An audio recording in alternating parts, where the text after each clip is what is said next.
اعوذ باللہ من الشیطان الرجیم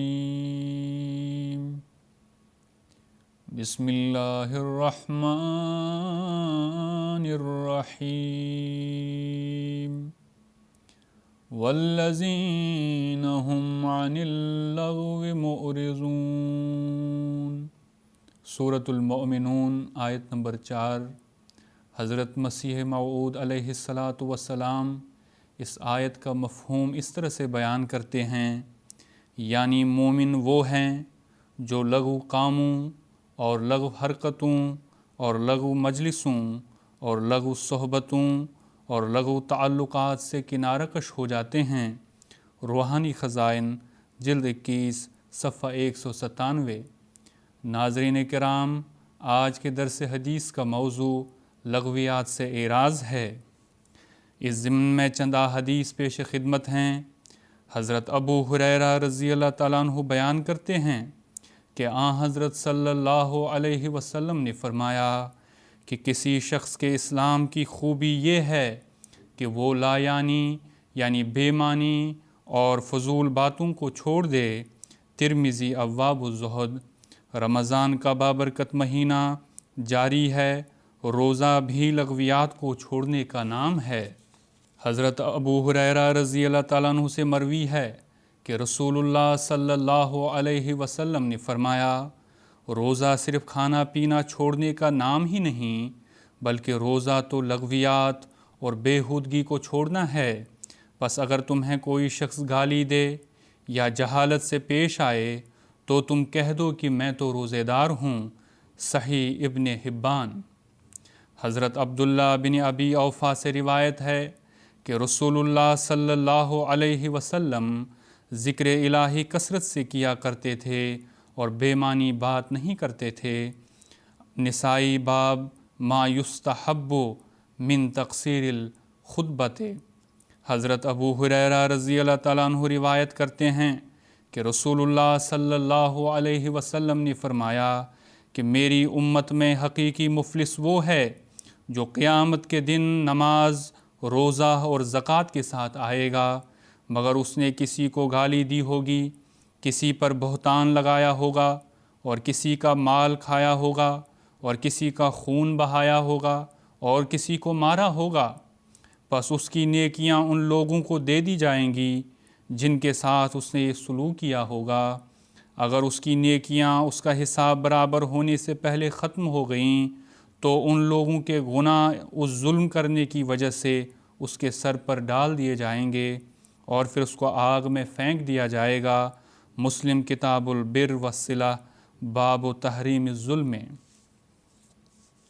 حضرت قیس بن ابی غرزہ بیان کرتے ہیں کہ ہم بازار میں تھے کہ حضرت صلی اللہ علیہ وسلم تشریف لائے اور فرمایا، یقیناً بازار میں لغو امور اور غلط بیانی بھی ہو جاتی ہے، پس صدقات کے ذریعے اسے زائل کر لو۔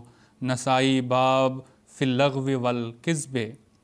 حضرت اقدس مسیح موعود علیہ السلام اس تعلق سے فرماتے ہیں، مومن صرف وہی لوگ نہیں ہیں جو نماز میں خشوع اختیار کرتے ہیں اور سوز و گداز ظاہر کرتے ہیں، بلکہ ان سے بڑھ کر وہ مومن ہیں کہ جو باوجود خشوع اور سوز و گداز کے تمام لغو باتوں اور لغو کاموں اور لغو تعلقوں سے کنارہ کش ہو جاتے ہیں اور اپنی خشوع کی حالت کو بیہودہ کاموں اور لغو باتوں کے ساتھ ملا کر ضائع اور برباد ہونے نہیں دیتے، اور طبعاً تمام لغویات سے علیحدگی اختیار کرتے ہیں اور بیہودہ باتوں اور بیہودہ کاموں سے کراہت ان کے دلوں میں پیدا ہو جاتی ہے۔ پس دنیا کی لغو باتوں اور لغو کاموں اور لغو سیر و تماشا اور لغو صحبتوں سے واقعی طور پر اسی وقت انسان کا دل ٹھنڈا ہوتا ہے جب دل کا خدائے رحیم سے تعلق ہو جائے اور دل پر اس کی عظمت اور ہیبت غالب آ جائے۔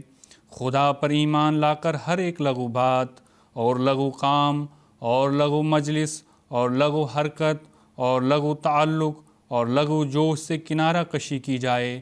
روحانی خزائن جلد نمبر 21 صفحہ 199 تا 200۔